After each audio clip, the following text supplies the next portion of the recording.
The pen felt heavier than it should have.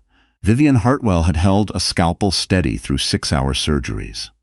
She had delivered bad news to families in hallways that smelled like antiseptic and grief. She had signed discharge papers, consent forms, death certificates, documents that carried real weight, real consequence. But this paper, this one piece of paper sitting on the kitchen island of the house she had helped pay for, felt like it was pulling her hand down into something she couldn't come back from. Her husband stood across the counter, not beside her. Across from her, like an opposing counsel. "It's straightforward," Derek said.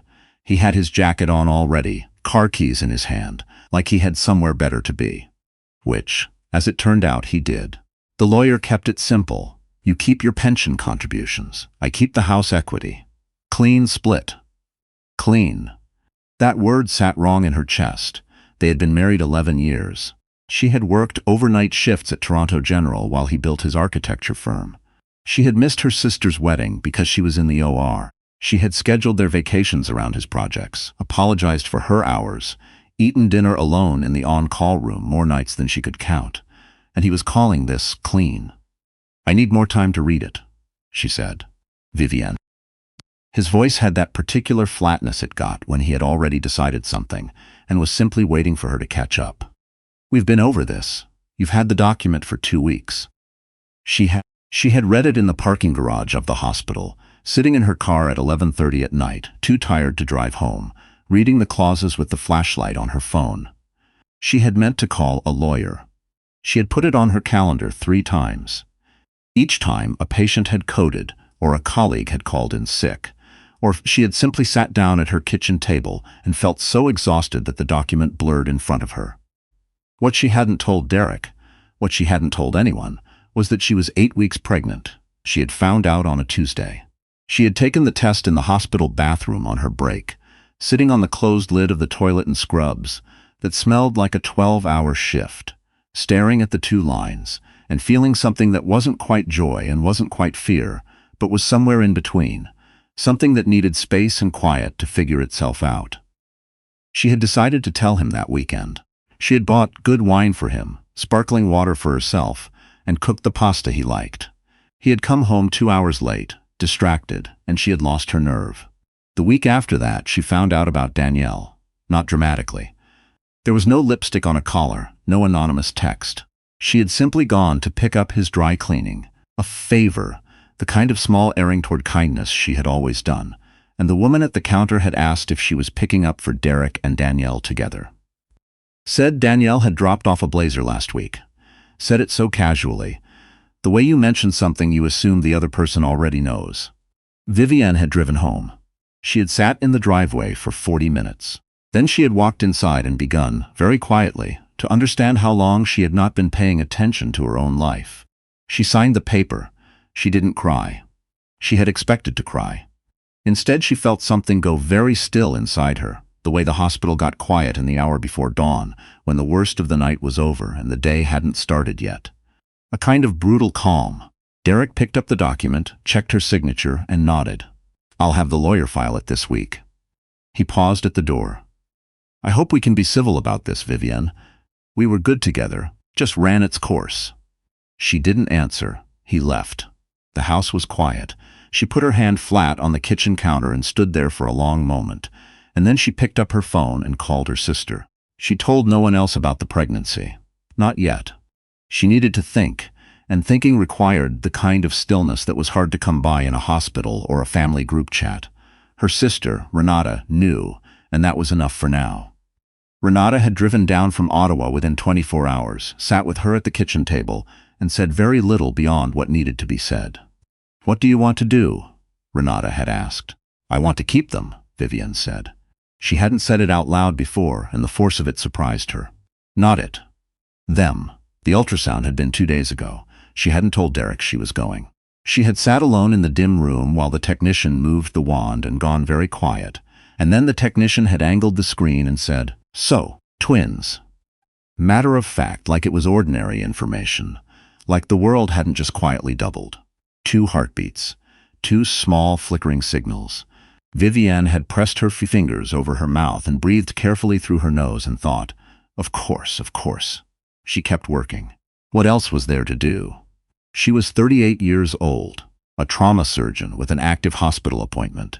And she had a condo to find, and a pregnancy to manage, and a divorce filing moving through the courts without her. She had signed the papers without a lawyer because she had been tired and overwhelmed. And she understood in the weeks that followed exactly what that had cost her. The house she had paid into for 6 years, went to Derek. Her pension, yes, she kept that. But the shared investments, the rental property in Hamilton that she had originally suggested, the years of dual income savings they had funneled into his firm's early years, all of it structured in a way that favored him, and she had signed without fully reading every clause. She hired a lawyer afterward. Too late to undo what was done, but at least she understood now where she stood. She found a 2-bedroom apartment in Leslieville. Ground floor, garden unit. It was fine. It was quiet. The subway was nearby. She told herself those things repeatedly, the way you repeat the name of a street when you're trying not to forget it. Fine, quiet. Subway is nearby. At 18 weeks, she told the hospital. Her department head, Dr. Francis Okafor, had looked at her across the desk with the particular expression of someone recalibrating expectations in real time. Twins, she said. Twins, Vivian confirmed. And how are you doing? Outside of the clinical picture, I'm managing. I had let that sit for a moment, then said, I'm going to flag you for the maternal support program. Don't make that face. It's not charity, it's a benefit. You pay into it. She did make the face. She enrolled in the program anyway. It was the hospital benefit auction in November when she first spoke to Lachlan Merritt. She had not wanted to go. Renata had driven down for the weekend specifically to make her go, had sat on the edge of her bed while Vivienne argued that she was 23 weeks pregnant, tired, and had no interest in standing around a hotel ballroom making conversation about donation brackets. You've been alone in that apartment for 6 weeks, Renata said. You're going. So she went. She wore the navy dress that still fit, barely, and stood near the windows with a glass of sparkling water and watched her colleagues bid on restaurant vouchers and golf trips. She didn't know who he was when he stepped up beside her. He handed her a napkin.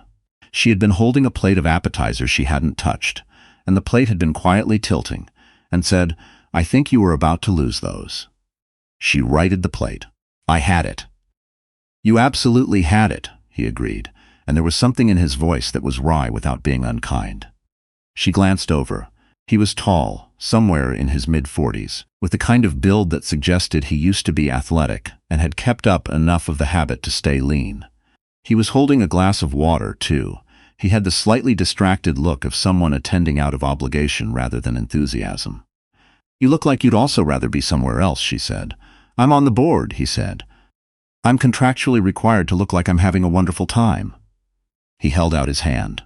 Lachlan Merritt. She shook it. Vivienne Hartwell. Trauma surgery. Lachlan Merritt. Structural philanthropy, which means I write checks and attend events like this so other people can do actual useful things. She almost smiled. Self-deprecating for a board member. Realistic. He nodded at her water glass. Can I get you anything? They have a decent sparkling with lemon if that works. This is fine. She paused. I'm not drinking tonight, or for the next while. He looked at her for a brief moment, not at her abdomen, just at her face, as if he was deciding something. Then he said, Fair enough. The food is better than the drinks anyway. They ended up talking for an hour. Not about the pregnancy, not about Derek, not about anything difficult. He asked about her work and listened in the way that people who are genuinely curious listen, with follow-up questions and brief silences and none of the half-attention she was used to in social settings. She asked about his work, and he answered without inflating it, which she appreciated. When the event wound down and people began collecting their coats, he said, It was good to meet you, Dr. Hartwell. Vivienne, she said. Vivienne. He said it like it meant something. I hope the next while is manageable. It was an odd thing to say, slightly formal, not quite the right word, and somehow more honest because of it. Not I hope everything goes great, or you'll be amazing, just manageable. Like he understood that manageable was sometimes the realistic ceiling, and there was no shame in that. She thought about it on the drive home.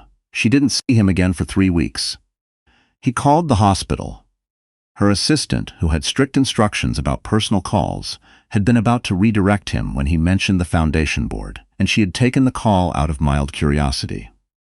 "I wanted to check in," he said. "I know that's presumptuous." "It is a little," she said. "I have a reason," he said. "I was going to ask if you'd be willing to consult on a patient experience initiative as we're funding trauma care pathways. But I'll be honest, I also just wanted to know how you were." Vivienne sat back in her office chair and looked at the ceiling. "I'm 31 weeks pregnant. I'm sleeping 4 hours a night. I have a closing argument with my divorce lawyer on Thursday, and I ate cereal for dinner twice this week." Silence for a moment. "Okay," he said. "What kind of cereal?" She laughed. Actually laughed, for the first time in longer than she could measure. It came out slightly surprised, the way a laugh does when your body does it before you decide to. "Shreddies," she said. "With too much milk. Solid choice. It was fine." He was quiet for a moment and then said, "Can I bring you dinner?" "Not as, it's not a thing. I just think you might need an actual meal, and I know a place that does good delivery." She should have said no. She almost did. Instead, she said, "Thursday, after 7. I'll text you the address." He brought Thai food and didn't make it complicated. He sat at her kitchen table, and they ate and talked for 2 hours, and he left at 9:30, without any of it becoming something she had to figure out. It became a regular thing. Thursday dinners, sometimes Tuesday if her schedule allowed. He never stayed too late. He never pushed past what she indicated she had capacity for. He learned early on not to suggest she rest more or worry less. She had told him clearly that she was handling it. And after that, he simply handed her things she needed and listened when she wanted to talk. When Derek found out she was pregnant, it came through the lawyer. A formal inquiry. Was the pregnancy from the marriage? What were her intentions regarding paternity disclosure? Vivienne had sat in her lawyer's office, 8 months along, and felt a very specific kind of fury. Cold and exact, the kind that doesn't blur your thinking, but sharpens it. He hadn't called her. He hadn't reached out directly. He had sent a legal inquiry. After 11 years, after everything, he had decided to handle the existence of his children through an intermediary. "My intentions," she told her lawyer, "are to have a healthy delivery and raise my children. He can pursue whatever he wants to pursue through appropriate channels." He did. He filed a motion for paternity establishment. He hired a firm. She was in labor when the second filing landed. The twins arrived on a Thursday in February, 6 days early, at 4 in the morning, in a delivery room that was too cold and too bright and absolutely perfect. A boy and a girl, 5 pounds 11 and 5 pounds 8. They put them on her chest one at a time, and she held each of them and felt something happen inside her that she didn't have the clinical language for. Something that wasn't describable in terms she used professionally. Something that was just hers. They were hers. She named them Oliver and June. Renata was there. Lachlan had driven her to the hospital at 2 in the morning and waited in the corridor until Renata came out to tell him.